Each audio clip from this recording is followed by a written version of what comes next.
Ellis, you just talk about the difference in the way the game started and then the way you guys played the most better part of 3 quarters. Yeah, well, obviously we got ourselves in a hole early with turnovers and then 2 big plays, 2 long plays that we misexecuted defensively.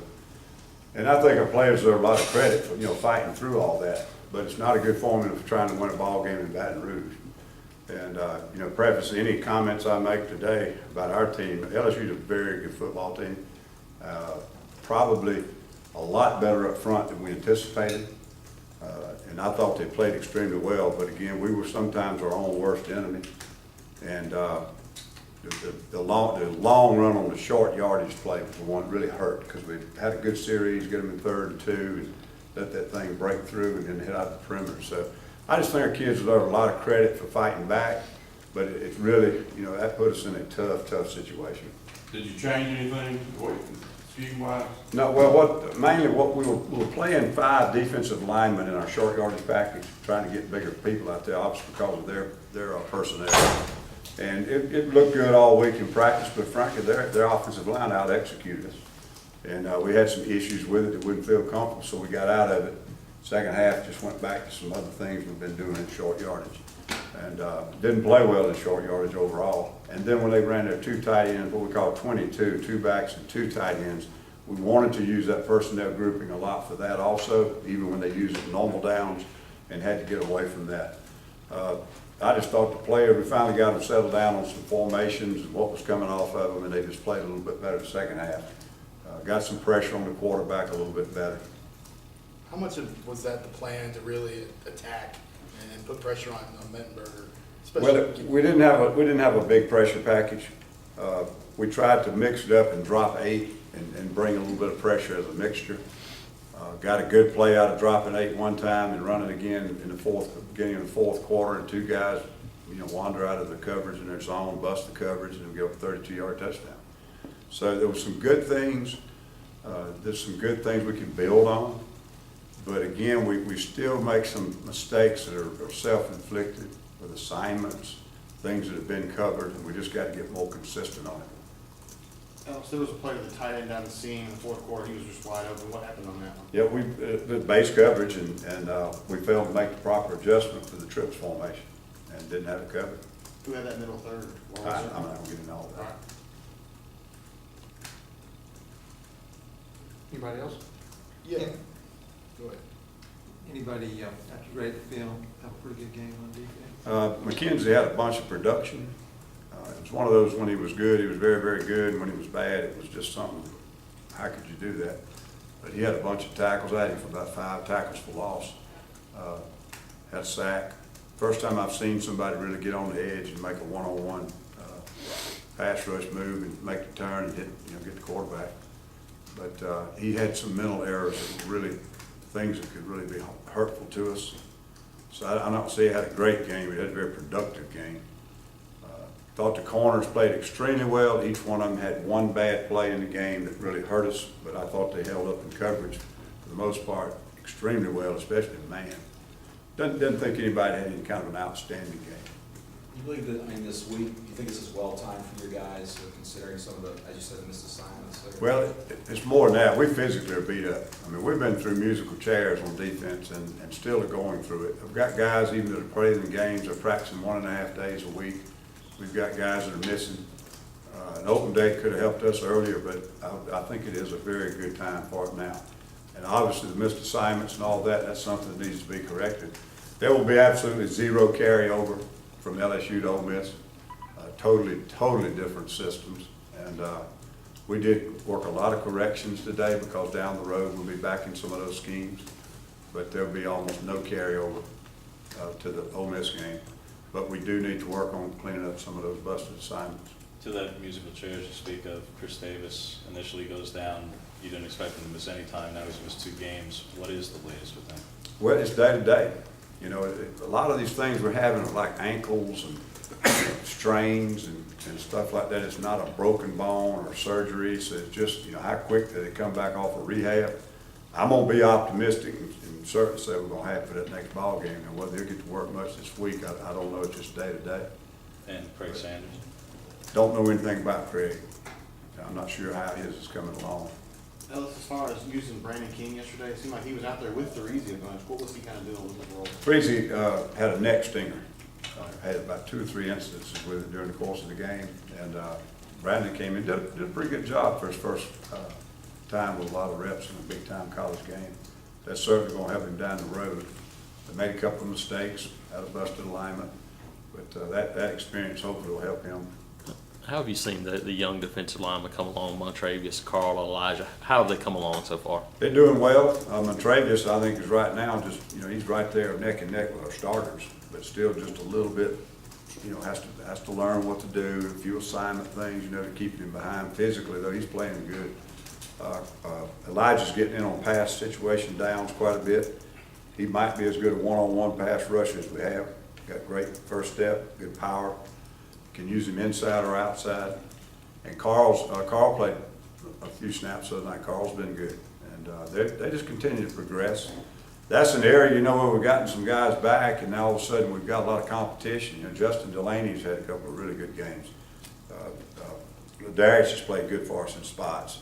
So, it's getting to the point where it's a lot of competition and a lot of guys compete for that playing time in the games. But they've come along pretty well. When you start out with that 5-man look, Ellis, was that designed to kind of slow their running game? Yeah, we needed some bigger bodies out there. They're big 22 personnel, and the lead fullback weighs about 280, so we wanted to get an extra lineman on the field. And that wasn't the issue. The issue was we didn't fit it right, and the cutback got us off of it. And we just got to do a better job, technique, fundamentals. And as we talked about last week, the late success with the defense, the fourth quarter streak y'all had going, all that. But what do you attribute kind of the early struggles? I mean, y'all been gassed. This is essentially the 4th straight game that y'all been gassed. This one was field position, the ball on the 11-yard line, and a bad play on 3rd and 2. I mean, there you are, 14-0. The ball game's barely gotten started. Just 2 plays, you take them off the board, and you're not sitting there digging in a hole, but you are. That is what it is. Once they got rolling now, it's LSU. I mean, they're a good football team. We made some good plays against them, but they hit us on a couple and executed better than we did. And sometimes when you get blocked, you get blocked. But I thought the reason we probably played better in the 4th quarter or even in the 2nd half, we've been playing a lot of people by necessity or by luxury. We've played a lot of guys. Even our young guys, y'all keep asking about, they're getting some reps, we're keeping people fresh, and I think some of those ball games, it has made a difference in how we finished. The other night, we just dug too deep a hole for it to make any difference in the 2nd half. Probably played better in the 2nd half. You make somebody punt 6 times, you get a 4th down stop, and you get 2 takeaways, you say, that's a pretty good day. But we got 5 touchdowns because of the explosive plays instead of maybe 2 touchdowns and a field goal or 2 or something of that nature. So it's just, we just still continue to have these 5 or 6 plays that are just ugly, and not to take anything away from the opponent, but it's more self-inflicted, and we just got to get them cleaned up. If you had to do it over again, would you just stick with your regular 4-2-5 instead of going with that 5-man front to start with? On short yardage? No, just in the beginning of the game in general. It seems like some of the players are confused about how to fit that, like you said. No, they just got whipped. I mean, we got cut off on the backside, and the back made a great kick, and then boy, had 4 missed tackles on one play. Yeah. Didn't matter who you on the field. The base 4-2-5 was okay with it on normal downs, but you'd basically be conceding short yardage, if we didn't get that extra body out there. And it's a package we've worked quite a bit, but our offense doesn't run anything like that. So we really haven't run it against good people. And I think the technique of it, we got cut off our feet and pushed by it. And that was the biggest issue with it, is we just really had not worked it against good players yet. That was on Jeremy's 2nd run. It was 54 yards. I think, and I'm sure plenty of people had an opportunity to get to him, but I think Josh Holsey missed the tackle and was pretty upset with himself there on the field on it. I think Josh only had 1 tackle in the game. He was credited with 1 tackle in the game. How did he grade out for the boundary safety? Because don't know. As far as overall, he played very solid, but I don't know about all the production. Sometimes those things are coincidental. Could be the fact of where they were attacking people. We had some missed tackles back there. Anytime you have a missed tackle by a lineman, it's nobody knows. When you have a missed tackle in the perimeter, everybody knows. But we did have 2 or 3 real critical missed tackles in the perimeter. We're talking about today. Usually, like Melvin said, if you feel a corner misses a tackle, there's not much help out there, you know, to cover up for it. So we had a couple of those.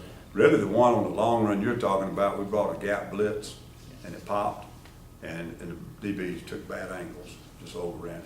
At this point, what would you say is the most consistent unit you've had out there on the field? You mean no? Like, you know, the corners, is it safeties, the linemen?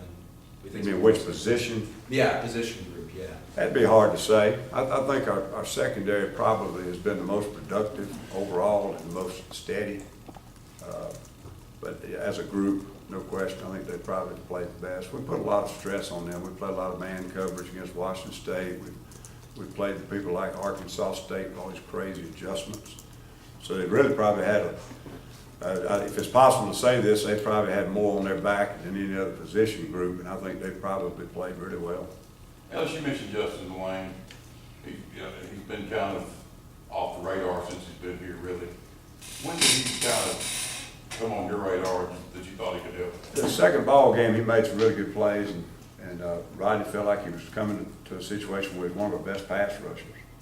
And it just improved steadily. You know, he's got some things to do better, obviously, but we've been really pleased with some of the stuff he's done for us in pass situation. What did you see out of Chris and Jake in the middle? Played steady. You know, Jake didn't have a lot of tackles, but didn't have a missed tackle. Had one missed tackle. Chris, I had to take him out on a couple of issues where we had a misalignment. He didn't play as many plays, mainly because of that. But Chris's shoulder's bothering him too. And I took him out one time, he hit his shoulder. Took him out one time, held him for a series or two. But they were okay. A lot of inside fire zones we ran. They weren't the Terminator, but they were the Determinator. In other words, they caused the disruption or the play to be stopped and bounced outside or whatever. We're getting decent play out of our linebackers right now. Nothing that nobody's had an outstanding job. It's linebacker by committee right now because frankly they need to stay fresh. So I'm really rolling about 4 guys and got a couple others I would feel okay about getting us out of the game. So that, they played steady. You talk about the missed tackles. Do y'all kind of chart some of that? And then how many, can you give an idea of how many you actually had? We only had 12 in the whole game, which that is not great, but against a big time SEC team, that ain't real bad. Occasionally, I'm gonna tell you, it's like, my little boy come home and say, Dad, I didn't have any errors today, but he never went after the ball, But you see some of those great players and major leaguers have an error because they're the only guy that could get to that ball. But we had some guys that they weren't in position to miss a tackle. But the bottom line is we only had about 11 missed tackles. And that's not terribly bad. The other thing we chart is pre-snap penalties and post-snap penalties. Aggressive penalties during the game, we chart them all, but those are not the ones that drive you crazy. Didn't have any. And then I think the other thing we were really big on is missed assignments, and it was 17. And that's not good. That's not unheard of. You could have a missed alignment up front, no big deal maybe. The 17 missed assignments can sometimes at the right time be really big, and that was the worst thing. Missed assignments more than missed tackles or anything else. Remember Take one more. those missed assignments for those maybe in the first half, do you remember? No, they were different times. The big one was the pass down the middle, and then we had one other one. The guys came out of zone coverage on that 32-yard touchdown pass. 2 guys not holding zone, jumped the guy man to man, opened up a window. But things like that, just little things that causing us these trash plays.